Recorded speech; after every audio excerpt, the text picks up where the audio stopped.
करते हुए आए और देखिए क्या हुआ। उमा रमा ब्रह्माणी तीनों मिल गई और तीनों जब मिल जाती है तो कहा देवर्षि नारद जी किधर घूम रहे हैं? का घूम रहा हूं माता, विश्व ब्रह्मांड की धरती पर घूम रहा हूं। आदमी को जब छोटा सा फोड़ा हो जाता है तो डॉक्टर बैठने का दवा देते हैं, ध्यान से सुनेंगे।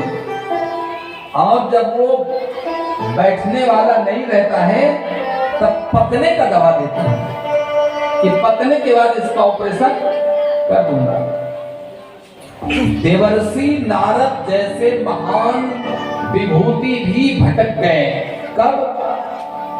जबकि भैया कामदेव को जीता था। बच्चे को बिठाइए। कामदेव को जब जीता था देवर्षि नारद ने तो फूले नहीं समाने, शंकर जी के पास गया।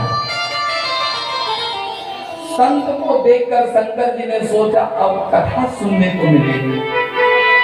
नारद जी आप राम कथा सुनाइए। आजकल मैं राम कथा नहीं कहता हूँ, तब आजकल मैं नया कथा कहता हूँ, नई तैयारियां की है। कौन सी कथा? कहा मैं राम कथा छोड़ दिया हूँ। तब कौन सी कथा कहते हो? काम कथा की तैयारी किया हूँ। शंकर जी ने काम बंद कर दिया। सुनो, ये मारचरित, ये काम कथा तुम किसी को मत सुनाना। अब देवर्षि नारद जी को लगा कि ये काम को जला दिया था शंकर जी ने। मैं तो काम को जलाया भी नहीं और जीत लिया, तो शंकर जी से मैं कम क्या हूं? देखिए अभिमान का फोड़ा हो गया देवर्षि नारद को, लेकिन दबा दे दिया शंकर जी ने कि ये काम कथा किसी को मत सुनाना। ये अभिमान के फोड़े को बैठने का दबा दिया। लेकिन क्या हुआ? अभिमान और जग गया, अभिमान और बढ़ गया, फोड़ा अभिमान का घाव और बड़ा रूप ले लिया। एक दिन घूमते घामते गए विष्णु भगवान के दरबार में, तो भगवान ने देखा कि शंकर जी ने इसको अभिमान का फोड़ा बैठने का दवा दिया था, लेकिन ये दवा खाया नहीं। अब तो इसका घाव विस्तार रूप ले लिया है, अभिमान और बढ़ गया है।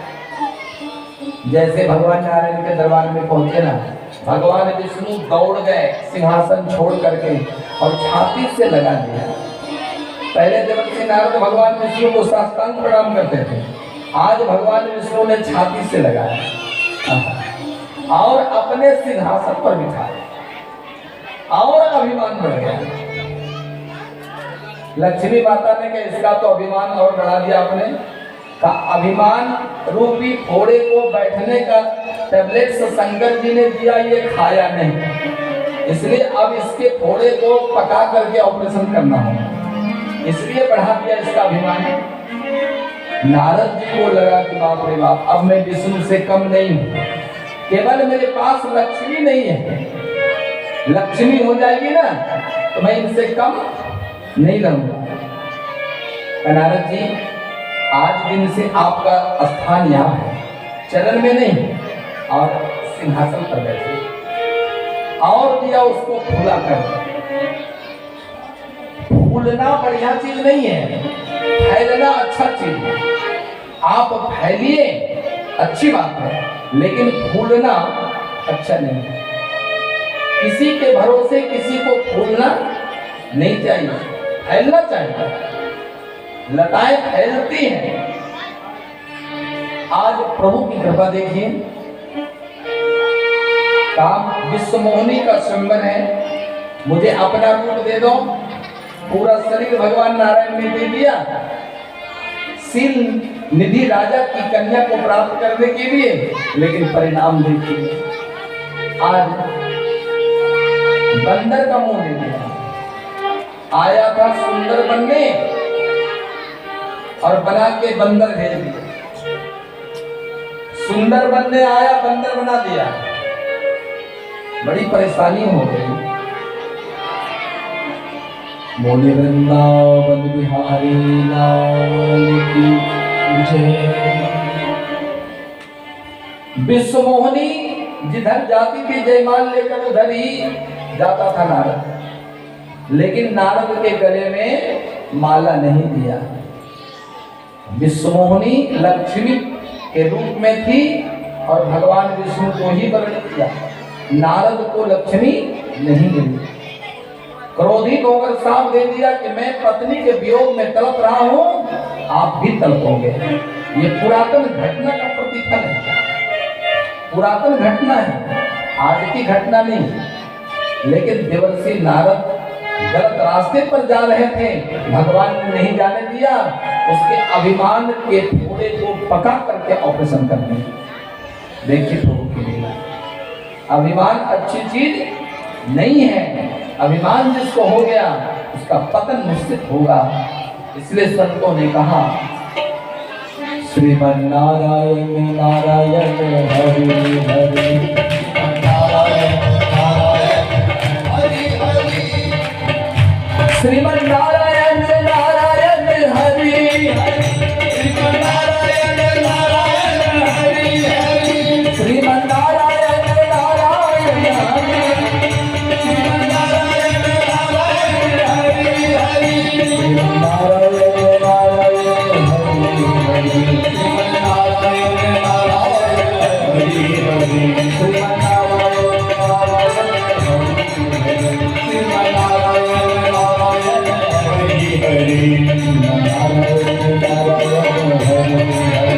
श्रीमन नारायण नारायण हरि हरि। सबकी ताली हो जाए माता यार। श्रीमन नारायण नारायण हरि हरि, श्रीमन नारायण नारायण हरि हरि, श्रीमन नारायण नारायण हरि हरि, श्रीमन नारायण नारायण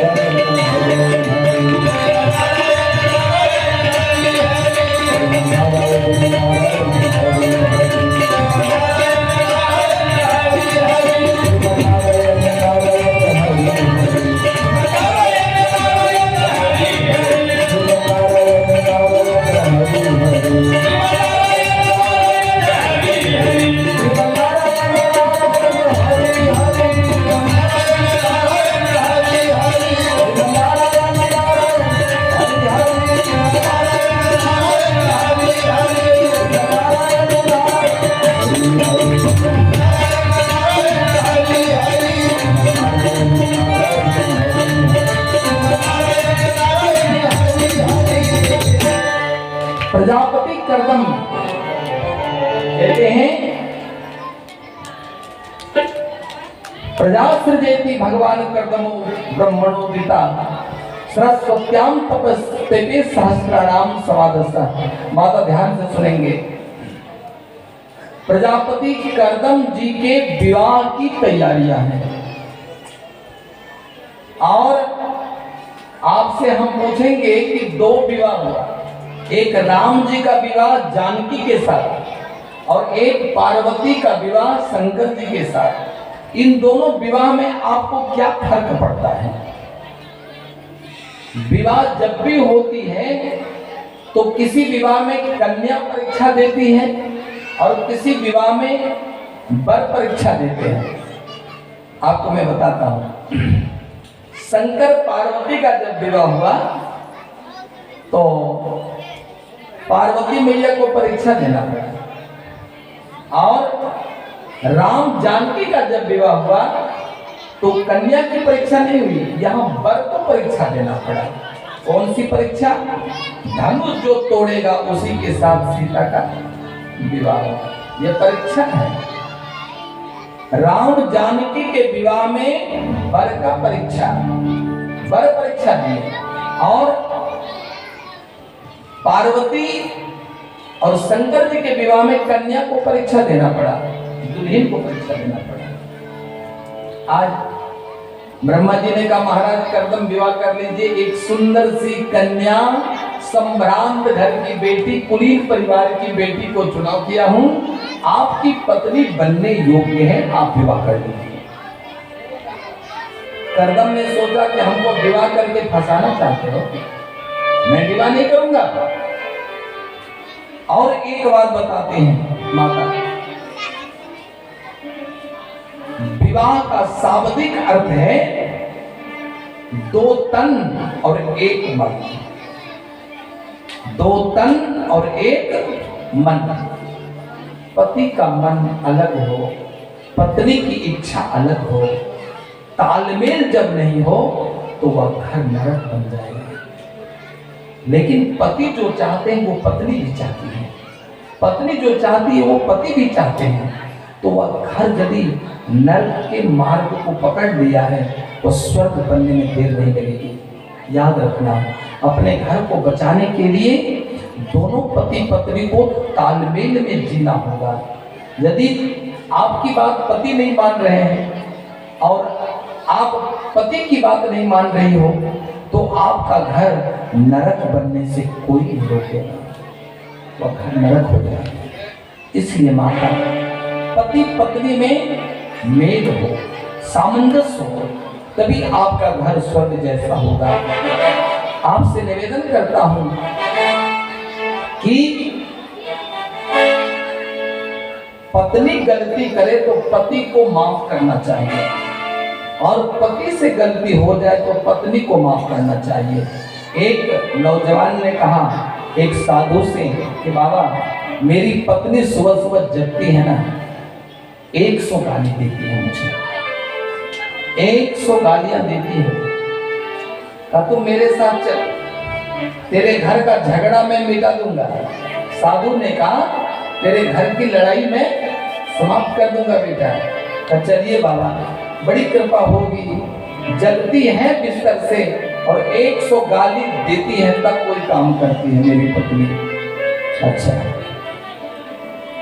साधु समझ गया कि एक हाथ से रोटी बनती नहीं है, रोटी को बनाने के लिए दोनों हाथ लगाना पड़ता है। इसीलिए साधु सब बात समझ गए कि पत्नी की ही गलती इसकी नहीं होगी, तुम भी गलत करता होगा, तभी तो गालियां देती है वो बेचारी। का मेरे आश्रम पर चल, तेरे घर की लड़ाई को खत्म न कर दूं तो मेरा नाम साधु बदल देना। जेठ की चिलचिलाती दोपहरिया में माता उस लड़के को लेकर आता है बाबा, और पत्नी को आवाज देता है, आते पसीने से तरबतर रहे दोनों। का देवी कहाँ स्वामी? का जरा दिन के 12 बज रहे हैं, दिन के 12 बज रहे हैं। पत्नी को कहा देवी जरा लालटेन जला कर ले आना। हमारी छोटी छोटी बेटी हंसती है, इसको समझने का प्रयास करो बेटा। पत्नी को कहा जरा लालटेन जला कर ले आना, और दिन के 12 बज रहे हैं। हम लोगों के घर में लड़ाई तुरंत हो जाएगी, तुरंत लड़ाई होगी, देर नहीं लगेगी। अब तो बाबा पसीने से आया है, तरबतर है, धूप में आया है बेचारा, और तुरंत आदेश कर दिया पत्नी को कि लालटेन जला कर ले आओ। एक शब्द नहीं बोली बेचारी, और लालटेन जला के सामने रख दिया, चली गई काम करने लगी। गलती किसने की? पत्नी ने कि पति ने? गलती पति ने किया, पहली गलती पति ने की, लेकिन बेचारी कुछ बोली नहीं। देख लिया यहाँ अब कुछ बोलने से लड़ाई होगी, और एक मेहमान भी आया है। पति ने जो कहा लालटेन जलाकर 12 बजे दिन में पति के आगे रख दिया, चली गई बेचारी, काम में लग गई। ये गलती पति ने किया। रविंद्र बाबू नींद आ रही है, इसको बना के रखिए। अब समय ने किसी को नहीं छोड़ा है। शरबत बेचारी जल्दीबाजी में बना के लाई। पति ने कहा नहीं कि तुम शरबत ले आओ, 2 गिलास में शरबत बना के ले आई। तो नींबू भी दे दिया, जल भी डाल दिया, लेकिन चीनी देना भूल गई। चीनी दिया ही नहीं। एक घूंट जब उस लड़के ने पिया जो गया था। तो मन ही मन सोचने लगा अब लड़ाई होगी बाबा के घर में। इसलिए शरबत तो बनाई माता जी ने, लेकिन चीनी इसमें एक दाने नहीं दिया। अभी लड़ाई अब होगी, लेकिन लड़ाई कैसे होगी भैया? पहली गलती तो पति ने किया था कि लालटेन जला कर ले आओ। डीलर तेल भी नहीं देते सब दिन, और लालटेन 12 बजे दिन में का जला कर ले आओ। लड़ाई नहीं किया पत्नी ने, बर्दाश्त कर लिया। अब दूसरी गलती पत्नी से हो गई है बेचारी से। तो लड़के ने सोचा कि अब लड़ाई होगी बाबा के घर में, इसलिए चीनी नहीं है। लड़के ने पिया एक गुटखा, अब देखना अब तुरंत लड़ाई होगी। लेकिन वो उस नौजवान का घर नहीं था। आज बाबा ने पूरे गिलास का शरबत पीकर गिलास रख दिया, एक भी बात नहीं बोले। पहली गलती पति ने किया, पत्नी ने क्षमा किया। दूसरी गलती पत्नी ने की, पति क्षमा कर दिया। लड़ाई क्यों होगी? का बेटा उत्तर मिल गया। अब तो दोनों पति पत्नी नहीं लड़ोगे ना, तो बाबा कौन सा उत्तर दिए मुझे समझ में बात नहीं आई। अरे पहली गलती मैंने किया, 12 बजे दिन में लालटेन जलवाया, पत्नी से वो कुछ नहीं बोली, मेरी गलती को क्षमा किया। शरबत बना के लाई, चीनी नहीं डाल सकी, दूसरी गलती मैंने उसका माफ कर दिया। क्यों लड़ाई होगा घर में? वो गलती किया तो मैंने मैनेज किया, और हमने गलती किया तो उसने विचार करके छोड़ दिया। क्यों लड़ाई होगी घर में? बाबा समझ गए आपकी बात, लेकिन मुझे कोई दवाई दोगे, देकर भेजोगे ना? कहा गंगा जल लाया, गंगा जल में कुड़िया से खोलकर चीनी 2-4 दाना डाल दिया। यही भस्म है बेटा, डाल दिया। कहिए मैं मंत्र पढ़ा हुआ भस्म दे दिया।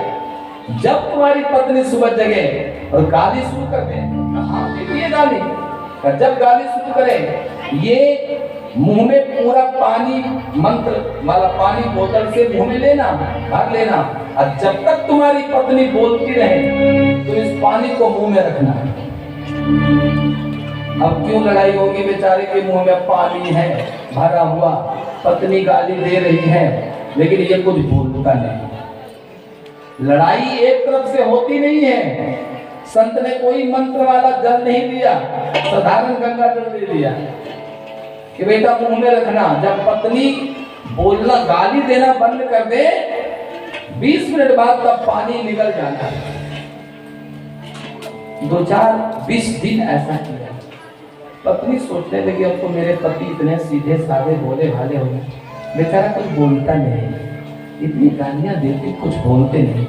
एक दिन आकर के पति के चरणों में हाथ रखा, प्रणाम किया। आज क्या हुआ तुझे? रोज दिन झाड़ू मारती थी, आज प्रणाम कर रही हो। आज मैं समझ गई कि आप इतने भोले भाले हो, इतनी गालियां देने के बाद भी आप पर कोई प्रतिक्रियाएं नहीं होती है। आज दिन से मुझे क्षमा कर दीजिए, अब आपसे लड़ाई कभी नहीं करूंगी, कभी मैं गाली आपको नहीं दूंगी। दिमाग में जब बात बैठती है ना, तो दोनों से क्षमा मांगने के लायक है। लेकिन आज देखिए माता बहन, वही शमशान जैसा घर स्वर्ग बन गया। विवाह क्या चीज है? आज कर्दम ऋषि को कहा आप विवाह कर लो, अब विवाह नहीं करूंगा। ब्रह्मा जी की बात नहीं मानते, तो भगवान विष्णु ने आवाज दिया, नहीं कर्दम, प्रजापति कर्दम विवाह कर लो ना। नहीं मैं विवाह नहीं करूंगा। अब विवाह आप कर लीजिए, अच्छी कन्या है, पत्नी बड़ी सुघर है, आपका जीवन काल अच्छा रहेगा। कर्दम, प्रजापति कर्दम ने सोचा यदि विवाह करने के लिए मुझे कहते हो, हे भगवान नारायण, मुझे फंसा रहे हो तुम इस माया में, तो मैं विवाह करूंगा उस कन्या से जो कन्या को आपने चुनाव किया है। लेकिन मन में सोचा प्रजापति कर्दम ने कि यदि मुझे तुमने फंसाया है तो हे नारायण, हे मधुसूदन, मैं तुझे फंसा दूं, तुझे भी फंसाऊंगा। अब प्रभु मैं विवाह करने के लिए तैयार हूँ, जब आग्रह करते हो तो विवाह करूंगा, लेकिन एक शर्त। कौन सा शर्त? का शर्त यही है प्रभु कि आप मेरी पत्नी के गर्भ में बेटा बन करके आओ। बोले वृंदावन बिहारी लाल। जिस कन्या से कहते हो मैं विवाह जरूर करूंगा, लेकिन आपको हे मधुसूदन लक्ष्मीपति, आप ही को मेरी पत्नी के गर्भ में बेटा बनकर आना होगा, फिर मैं विवाह कर लूंगा। भगवान नारायण ने कहा तथास्तु कपिल, ये करदम मैं आऊंगा। आज देखिए समय ने पलटा खाया। विवाह जब हुआ तो काल परिस्थिति के मुताबिक 9 बेटियां जन्म ली, 9 कन्या। देखिए 9 कन्या ने जन्म लिया, लेकिन वादा किया था कि एक पुत्र प्राप्ति के बाद मैं चला जाऊंगा, तो आपकी बेटी को हे शत्रुपा जी फिर मुलाकात नहीं होगी। ये सब क्या है? आज भारत की बेटी को कह दे कि एक पुत्र प्राप्ति के पश्चात तुम्हारा पति बहुत दूर चला जाएगा, जीवन में कभी नहीं मिलेगा, उसकी माँ उस शादी को कैंसिल कर देगी। लड़की की बात छोड़ दीजिए, उसकी माँ उस शादी को नहीं होने देगी कि नहीं, एक पुत्र प्राप्ति के बाद मेरा जमाई चला जाएगा, बेटी से मुलाकात नहीं होगी, मेरी बेटी जीवन कैसे बसर करेगी, नहीं ये शादी हम नहीं करेंगे। लेकिन देखिए उस काल का समय क्या था। एक पुत्र को क्या समझते आप? एक ही पुत्र को यदि 16 संस्कार से मंडित किया जाए, वो दीप्यमान सूर्य की तरह होगा, उसकी वाणी ओजस्वी होगा, वह तेजस्वी बालक होगा, लेकिन उसमें संस्कार भरने की जरूरत है। मदालसा ने कहा बेटा तू ही निरंजन है, शुद्धोसी बुद्धोसी, तुम ही बुद्ध हो, तुम ही शुद्ध हो। छोटा बच्चा शुद्ध होता है, दूध पीने वाला बालक ही शुद्ध होता है। बाकी इधर जो हम लोग हैं विकार से भरे हुए हैं, इतना गंदा हृदय। फलाने मुझे गाली दिया, अच्छा मैं बदला लूंगा। देखिए अरे गाली तो गवास्कर का कैच है, कैच मत लीजिए आप। गाली किसी ने दिया, बॉल के तरफ फेंक के दिया गाली, उसको कैच ले लेंगे तो लड़ाई शुरू हो जाएगी। कैच मत लीजिए, देने दीजिए गाली, देखिए वो गाली उसी के पास चला जाएगा वापस।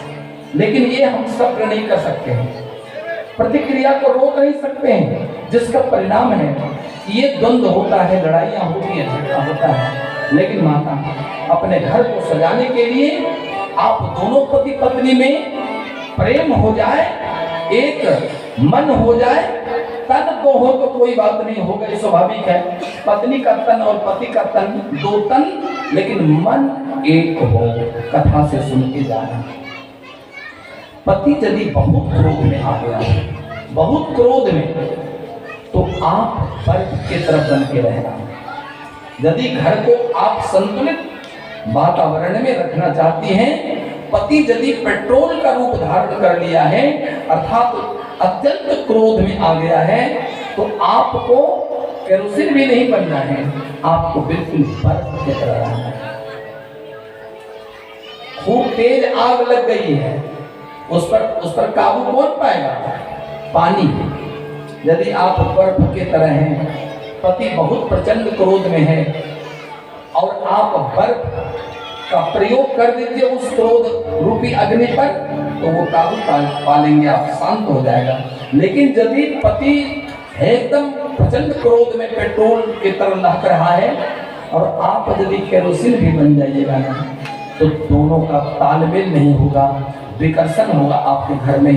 और माता स्वर्ग जैसा घर ये बिल्कुल शमशान में बदल जाएगा। इसलिए अपने घर को बचाए रखना। आज देखिए कहा एक पुत्र की प्राप्ति के बाद चला जाऊंगा, एक ही बेटा, लेकिन 9 कन्या ने जन्म लिया। 9 कन्या, कपिल नारायण भगवान की पत्नी के गर्भ से 9 कन्या ने जन्म लिया। का एक ही बात थी, अब मैं जा रहा हूँ देवी देवहूति का नहीं, ये बेटियां हैं, बेटी तो अपने अपने घर चली जाएगी। आप पुत्र की बात किए थे, पुत्र की बात नहीं। तभी भगवान नारायण को आवाहन किया कि प्रभु अब आने का समय है, आ गया देवहूति के गर्भ में भगवान मधुसूदन। और जब आए गर्भ में बालक बन करके, उसको कोई देख नहीं सकता, इतना चमक उसके शरीर में, इतनी दिव्यता आ गई जो उसको कोई देख नहीं सकते थे। जो देखता था देवभूति को उसकी आंखें चौंधिया जाती थी। लगा करदम जी को कि मधुसूदन मेरा बेटा बनकर आ गया। और जन्म जब लिया तो नाम किया वो बच्चे का, एक बार बोलिए कपिल नारायण भगवान की जय। कपिल नारायण भगवान वही भगवान जिसने सगर के 60,000 पुत्र को जला करके भस्म कर दिया, वही कपिल नारायण आज जन्म लिया। ज्यादा दिन नहीं हुआ, मां को सामने बिठाया, अपने दरभासन पर बैठ गए और कहा माता एक बात याद रखना, यदि मुक्ति चाहती हो मां, यदि मुक्ति चाहती हो ना तो एक काम करना, जीवन की डंडी को संसार की ओर झुकने मत देना मां। कर्तव्य बेटा का संसार बनाने वाले के तरफ झुका के रखना है। बोलिए वृंदावन बिहारी लाल की जय। जिंदगी की डंडी को संसार की ओर मत झुकाना। बेटा कपिल नारायण कह रहे मां देवभूति को कि मां संसार की ओर जिंदगी की डंडी झुक जाएगी ना तो काम खराब हो जाएगा। इसलिए माता संसार की ओर जीवन की डंडी झुकी हुई ना हो, संसार को जिसने बनाया है उसकी ओर डंडी को झुका के रखना है, तेरा काम बन जाएगा। और रास्ते में कोई भी अवरोध नहीं आएगा। और भगवान को तुमने केवल प्राप्त नहीं करना, भगवान को भक्त केवल प्राप्त करते हैं, लेकिन मैं नहीं कहूंगा भगवान को प्राप्त कर लिए ना वो आपका हाथ से हाथ छुड़ा कर भाग जाएगा। लेकिन एक काम करना माता, भगवान को, कृष्ण को, राधा रानी को, मधुसूदन को, लक्ष्मी महारानी को अपने हृदय में अवरुद्ध कर लेना। पढ़ी लिखिए आप, शब्द पर ध्यान देंगे। अपने हृदय में, हृदय मंदिर में अवरुद्ध कर लेना। अवरुद्ध मतलब, अवरुद्ध का मतलब यह है, ऐसे सोचिए जरा कि जेल खाने में कैदी है, जेल खाने में कैदी बंद है, ऐसे सोचेंगे तब समझ में बात आएगी। ये जनरल बात है। कैद खाने में कैदी है और जेलर भी कैद, ये जेल में है, जेलर भी कैद में रहते हैं और कैदी भी जेल में होते हैं। लेकिन देखिए जेलर भी उसी जेल में है और कैदी भी उसी जेल में है, लेकिन कैदी बेचारा अवरुद्ध है, उसको बाहर आने जाने की सुविधा नहीं है। लेकिन जेलर भी जेल में है, लेकिन जब मन होगा उसका जेल से बाहर, जब मन हो जाए जेल के अंदर। देखिए एक को सुविधा है और एक को सुविधा नहीं है।